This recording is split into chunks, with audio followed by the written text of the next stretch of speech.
Welcome back to another technical deep dive here in the debug zone. Today, we're tackling a big question and breaking it down with insights from other users. Hopefully this clears up some misconceptions and helps you get the answer you need.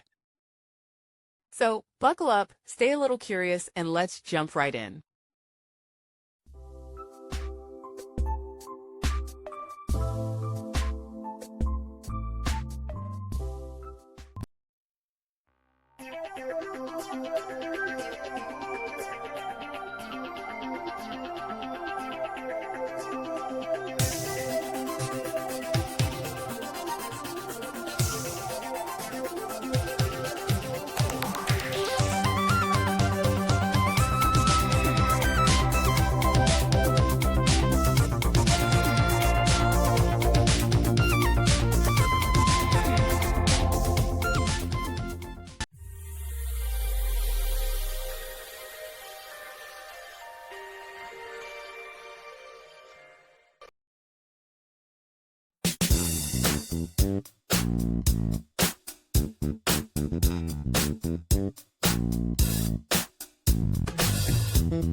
And that's a wrap.